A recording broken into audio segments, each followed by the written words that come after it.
Thank you. And Your Excellency, we'll start first by saying thank you. Thank you on behalf of all of the guests of the kingdom. You have made this a magnificent event, not only this time, but from the first time 9 years ago. So we want to give you our best wishes and thanks for many decades more of bringing us all together in this wonderful kingdom. So thank you for that. Thank you, Robert. To me, you're not just a business partner, but a friend. And thank you for doing this. Thank you, my friend. So let's first start and talk about Saudi Arabia's extraordinary progress. You know, when you think about it, the majority of the Vision 2030 goals are on track, have been met, and in some cases exceeded. And it's been just a spectacular thing to witness and be a part of. And at the center of that transformation stands the Public Investment Fund, among the largest and most influential sovereign wealth funds in the world. So today I'd love to explore that journey, how the PIF has evolved from its early developmental roots into a true engine of diversification and global competitiveness. We want to hear what you've learned and what comes next. So let's begin with the early years. Before 2017, the PIF's role in the kingdom's economy was quite different. It was primarily focused on developmental mandates, creating national champions like SABIC, and to provide loans to stimulate growth. And then came a spark, a broader vision, initiated by the Crown Prince to transform the PIF into the kingdom's new economic engine. Can you take us back to that moment? What inspired the shift from developmental leader to transformative global active investor? Thank you, Robert. This is a really great question.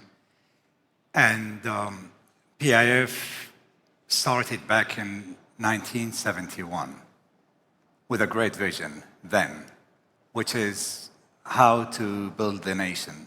And of course, to build a nation, you have to work on the developmental aspect. So when it started, they started establishing many companies, including SABIC that you alluded to, including the Saudi Railway, including most of the banks. They were part of most of the banks. And their mandate was very limited to the developmental things. They, of course, gave a lot of loans to most of the industrial complexes that basically led the growth in Saudi Arabia. Now, in 2015, you mentioned the spark, and yes, it was a spark. The Crown Prince thought PIF can do even more and better. Remember, back in 2015, the PIF assets under management was $150 billion worth. Today, it's almost triple that number. Our target's actually to take it to $1 trillion by the end of this year. We're very, very close to get there. The idea that the Crown Prince had, we need an economic engine for the country. And the best suited for doing so was definitely PIF. Was it suited then when he had the idea? Of course not. We had just few people working there, and they were just maintaining the assets. But what he wanted to do is to get the developmental in a faster pace. And the only way to do it is to first have the right people. Second, have the right processes, systems, governance, framework. And the third thing, which is the most important, is to have the right proposition. What is exactly that the PIF should do? Should we continue doing what we've been doing?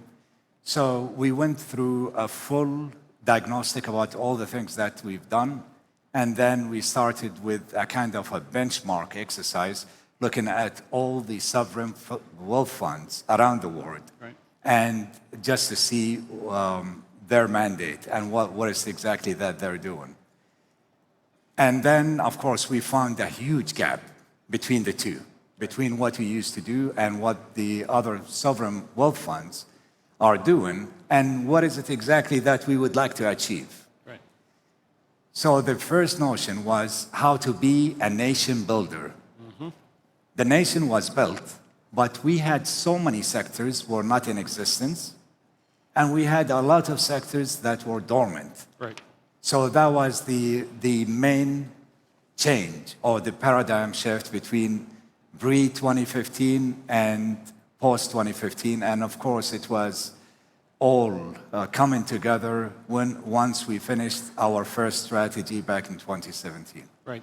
As you thought about these dormant sectors, and as you thought about what sectors, looking at the gaps you wanted and needed to establish, what were the activities that you all had to put in place? What were the processes?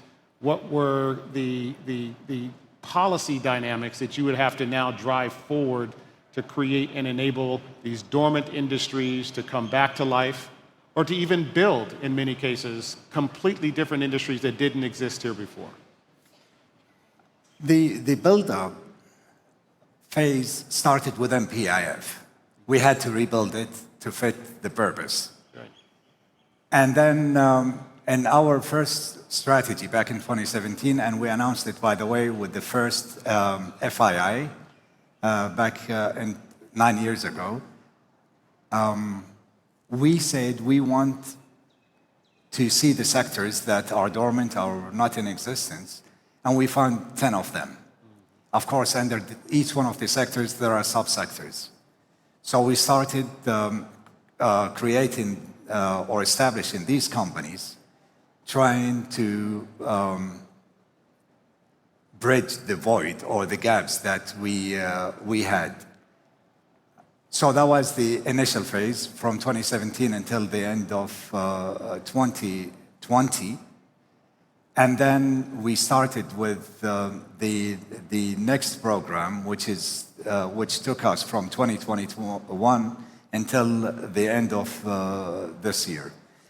I can go into details, but before we do so, I just want to mention one thing. Vision 2030 was established around the time of us finishing the strategy in 2017. Right. And I think as part of the Vision 2030 PIF program was there, and to my mind, I like to think about it, is that the PIF was the cornerstone for the Vision 2030. We put all of our KPIs, all of the things that we want to do. I remember, this is not just a work of one person or two, or it was like hundreds of people were involved. And I won't even say I'm exaggerating, maybe potentially thousands of people from different ministries, from different institutes within the government and outside the government, trying to figure out what is it exactly that we would like to achieve to see ourselves in 2030. Where do we want to go? So it's like some people say maybe it's like a chicken and egg, but maybe it is, maybe it's not. But one is complementing the other. We are working to achieve the Vision 2030. So there was so many sectors and companies. We have established so far close to, or maybe even surpassing 100 different companies. These companies varies from giga projects like NEOM to Camel Milk Company, or the coffee company, the SAFE company, which is security, to participating actively in aqua power, activating the AI through Humane, activating the manufacturing, the advanced manufacturing through Alat, Murabba, the Roshan. We looked at all of these sectors and tried to fill in these gaps. What's been amazing is not only the transformation, when you look back 9 years, to see how you all have built out a highly capable organization in the PIF, highly trained, capable people. And I remember many times seeing the 24/7, 365 attitude that your teams would display every day in the work that they were doing, measuring themselves, evaluating what they were doing, and really driving forward. And when you look back, 9 years, what we see is you all have created globally over 1.1 million jobs, the vast majority here in the kingdom, which is fascinating. Over 10 industries. You went from creating companies to creating ecosystems. I'd love to talk a bit about the company to ecosystem transition and how you plan for that. I mean, these are some real lessons that governments can now think about in inculcating in their planning processes. The spark of the idea to building the nodes and then now building out entire ecosystems of major industries. It's amazing. Love to hear more about that transition. Yeah, I mean, back in 2015, we had less than 40 people working for PIF. Today, we have over 3,000 people. That's a big jump. We have our main office in Riyadh. We have offices in New York, London, Paris, Beijing, Shanghai, Hong Kong, and we have regional offices in Egypt and Jordan and Muscat and also in Manama. So you cannot do all of this, grow with this exponential kind of growth with just doing things on ad hoc basis. Right. You cannot only find the right people. But we did. Yes. On top of that, we did find the right processes, governance, and everything else. Right. So it was a big journey. And I remember I was, from the early days, fortunate enough to be close to the Crown Prince and saw how hard and how long he was working every day, even weekends. And I remember asking him after a year or two, when can we take weekends? Say, don't worry, it's another maybe year or two or three. Right. Yes. And I'm still asking him the same question every day.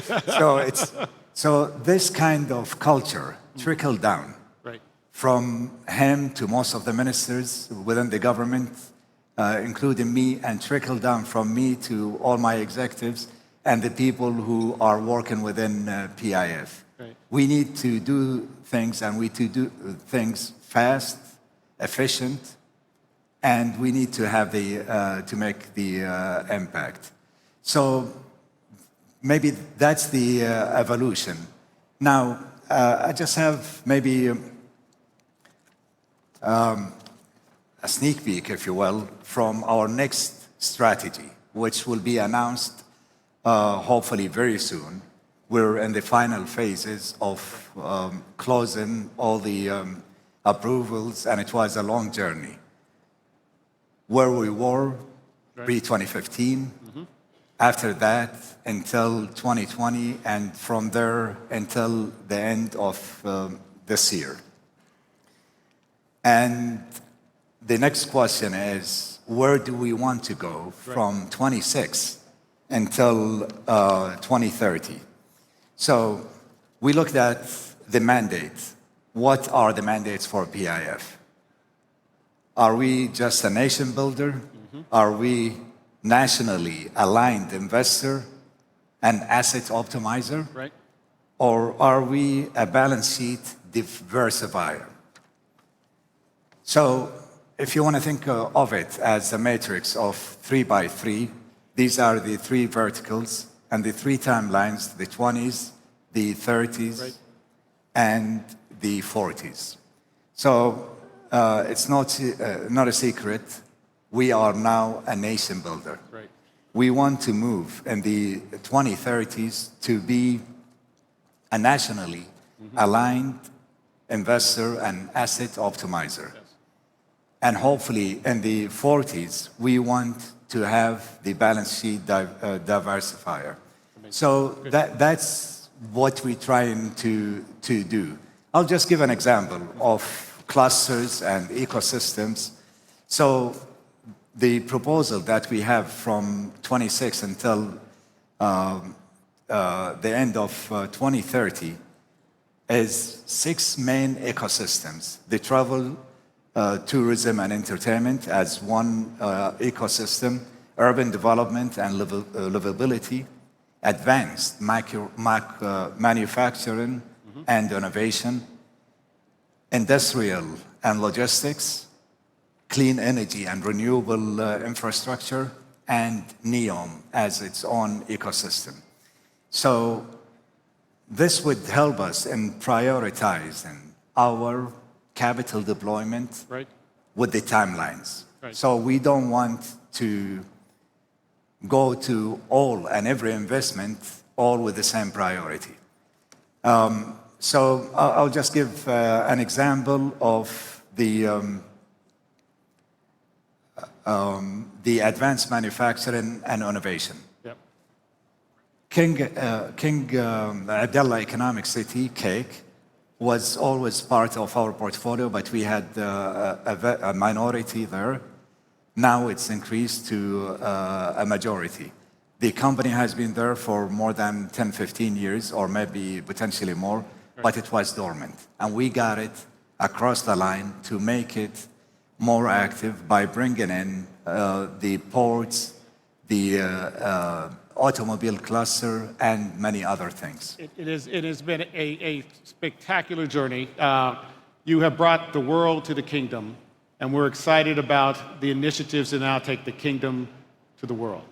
Thank you, Your Excellency. It's been an absolute delight being a partner, being a friend, and thank you for hosting us all. Thank you. That was great.